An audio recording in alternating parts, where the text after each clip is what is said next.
I'm Laura, 25. Standing in my childhood dining room with a law degree in one hand and a baby bump I could no longer hide, I watched my father's face turn from surprise to rage. "You're a disgrace. Not welcome here. Not part of this family anymore." My mother chimed in with her own special brand of maternal warmth.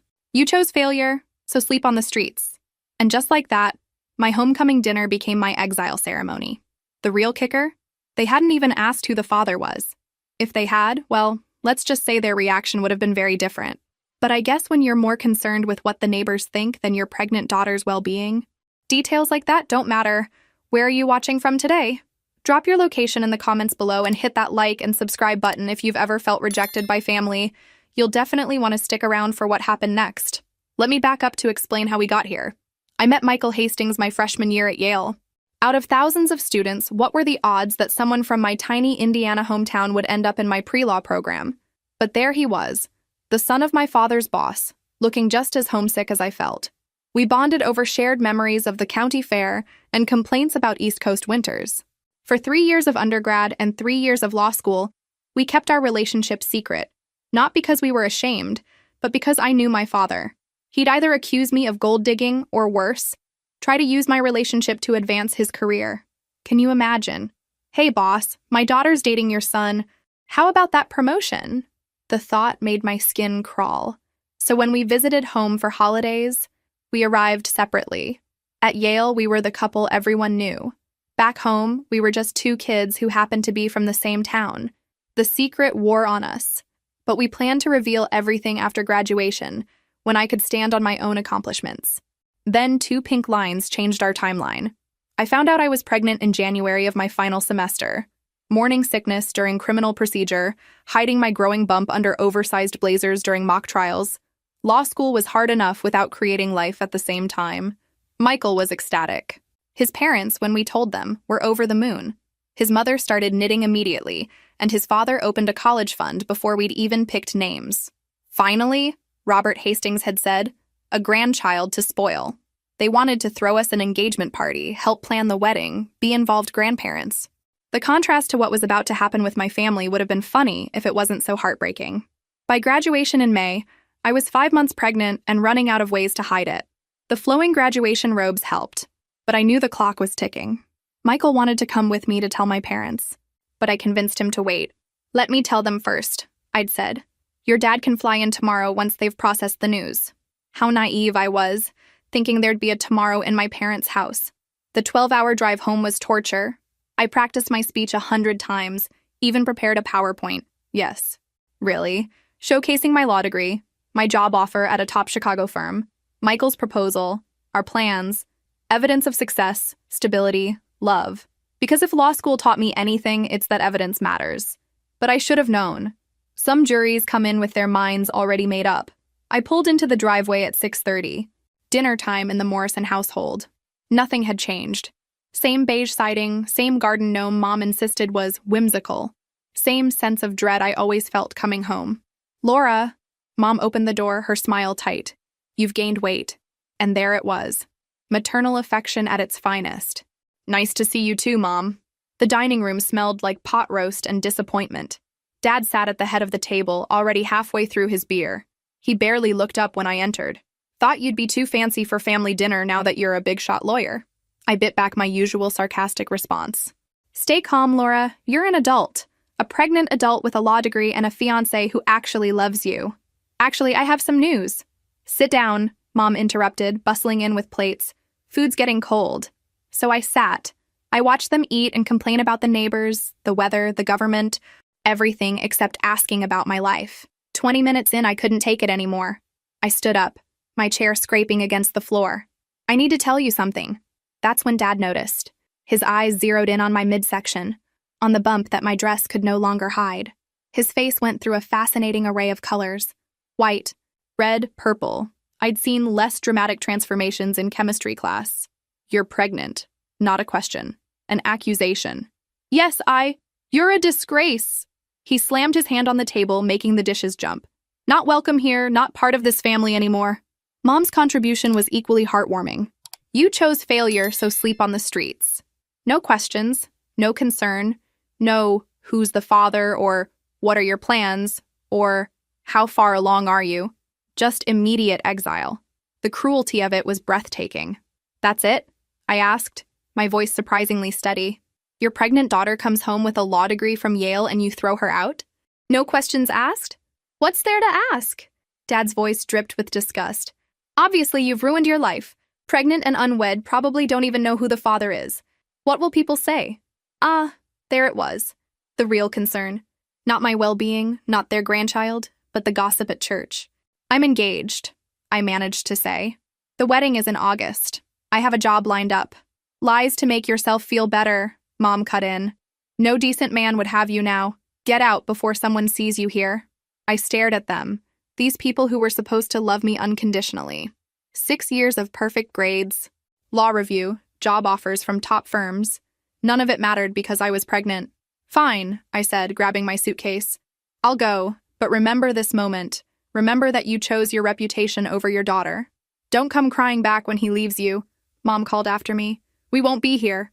I paused at the door, looking back one last time. Actually, he's picking me up from the airport tomorrow, but thanks for the concern. The door slammed with a satisfying bang. I made it to my car before the rage hit. How dare they? How dare they assume the worst? But underneath the anger was hurt so deep I couldn't breathe. I sat in that driveway for 10 minutes trying to figure out my next move. Hotels in town were limited. A motel by the highway and a sketchy place downtown. I had savings from my summer internships, but not much. Most of it went to bar exam prep materials. I called Michael from the parking lot of a McDonald's. How'd it go? He asked, hope in his voice. About as well as the Titanic. I laughed bitterly. They kicked me out. What? The shock in his voice was genuine. Laura, I'm so sorry. Where are you now? McDonald's parking lot, trying to figure out if the motel by the highway still has hourly rates or if they've gone upscale to daily. Absolutely not. Dad's house has 12 bedrooms. You're staying there tonight. Michael, I can't just show up at your father's. You're carrying his grandchild. Your family. More family than those people who just threw you out. But what will he think? Me showing up like some homeless. He'll think your parents are idiots. Which they are. I'm calling him now. Michael, wait. But he'd already hung up. 5 minutes later, my phone rang. Robert Hastings himself. Laura, Michael told me what happened. I'm sending my driver to get you. Where are you? Mr. Hastings? I couldn't. Where are you? He repeated, his tone brooking no argument. 20 minutes later, a black town car pulled into the McDonald's parking lot. The driver, an older gentleman named James, took my suitcase without a word about the bizarre pickup location. The ride to the Hastings estate was surreal. I'd driven past those gates countless times growing up, never imagining I'd enter them pregnant and homeless. The house looked like something from a magazine. Fountains, marble columns, windows that reflected the setting sun like gold. My beat-up Honda would have looked ridiculous in that driveway. Thank God for James and the town car. Robert met me at the door himself, all 6'3" of him in a cashmere sweater, looking like the successful businessman he was. This was my father's boss, the man whose approval determined careers at Hastings Industries. And here I was, showing up like a stray cat. Laura, he said warmly, pulling me into a hug that surprised us both. Come in, sweetheart, you look exhausted. Sweetheart. My own father hadn't called me that since I was 5. The foyer was bigger than my childhood home, with a chandelier that probably cost more than my law school debt. But Robert guided me past it all to a comfortable sitting room, more intimate and warm. First things first, he said, settling me onto a sofa. Have you eaten? I'm fine. That wasn't really a question. Maria! A woman appeared as if by magic. Could you prepare something for Laura? And ready the blue suite? I'm so sorry to impose, I started. But Robert waved me off. You're not imposing. You're family. Michael's told us so much about you over the years. Well, after he finally admitted you two were together, I blinked. You knew? Robert smiled. Laura, I've known since your sophomore year. Did you really think my son could hide being in love for 6 years? He's many things, but subtle isn't one of them. But you never said anything. You both clearly had your reasons for privacy. I respected that, though I did wonder why you never came to family events. I was afraid, I admitted. My father, he would have either accused me of gold digging or tried to use the relationship for his own advancement. I couldn't do that to Michael, or to you. Robert's expression darkened.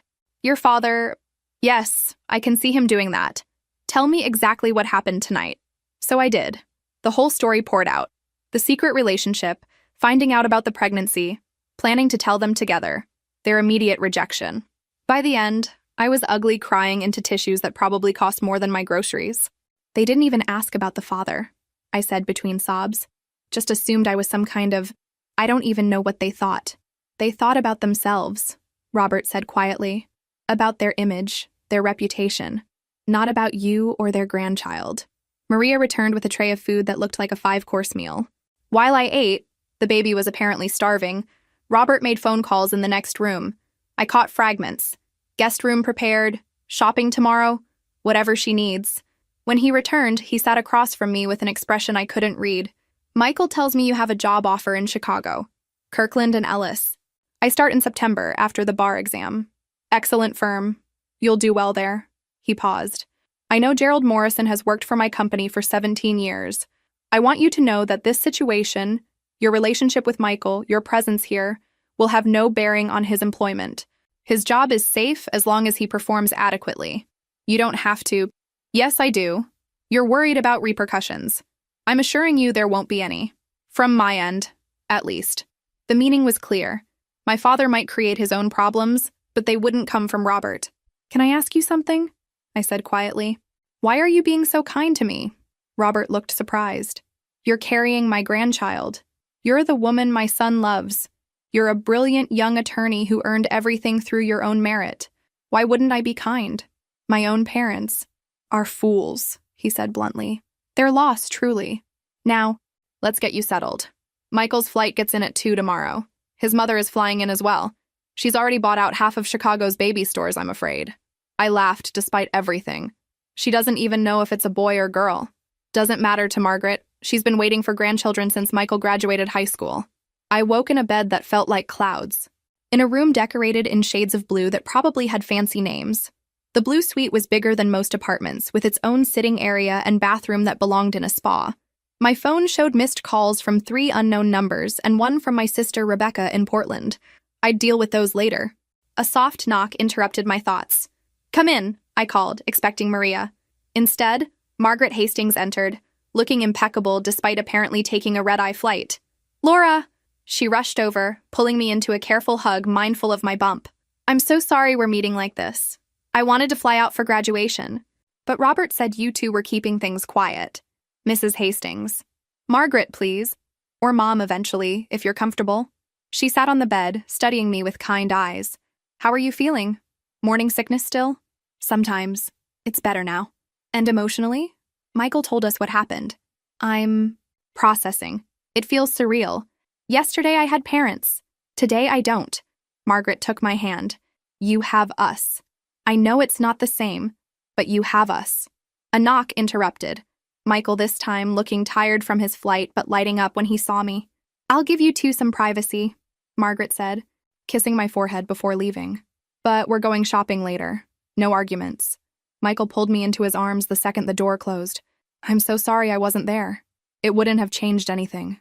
Maybe made it worse. I wanted to take the first flight out when you called. Your interview was important. Not more important than you. He pulled back, studying my face. Dad said you were worried about his job, about using our relationship. I was. Michael, when he finds out, he'll do what he always does. Try to find an angle. Dad's ready for it. We spent the morning planning. The wedding we talked about would move up, a small ceremony before I started work. Unless you want to wait, Michael said carefully. Have the big wedding we planned? I want to be your wife, I said simply. The rest is just details. That afternoon, Margaret took me shopping. Not for baby things. We have time for that.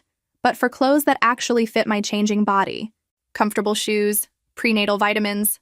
She chatted easily as we browsed, sharing stories about her own pregnancies, making me feel normal for the first time in days. I understand you kept the relationship secret because of your father's position, she said over lunch. That shows remarkable judgment for someone so young. Or paranoia, I said wryly. Protective instinct, she corrected. You were protecting Michael, protecting your father's job, protecting yourself. Very lawyerly, actually. My parents didn't see it that way. They didn't see anything but the scandal. Then they're blind. Their loss is our gain. That evening, the inevitable happened. The unknown numbers had been my parents, trying to reach me through various borrowed phones. Finally, they got smart. The text came from Rebecca. Mom and Dad are freaking out. Someone saw you at Hastings Estate. They want to know what's going on. I showed Michael and his parents. What do you want to do? Robert asked. Nothing, I decided. They made their position clear. I'm not family anymore, remember? But my phone rang again. Rebecca this time. I answered on speaker. Laura, what is happening? Mom's having a meltdown. She says you're at the Hastings mansion? I am. Why? How? She's convinced you went begging to Dad's boss or worse. Worse? I laughed bitterly. What could be worse in her mind than her pregnant daughter existing? Laura, please, just tell me what's going on. I looked at Michael, who nodded. The baby's father is Michael Hastings. We've been together 6 years. I'm staying with his family because mine threw me out. Silence. Then, Michael Hastings? The boss's son? Yes. Oh my God. Oh my God, Laura. Do Mom and Dad know?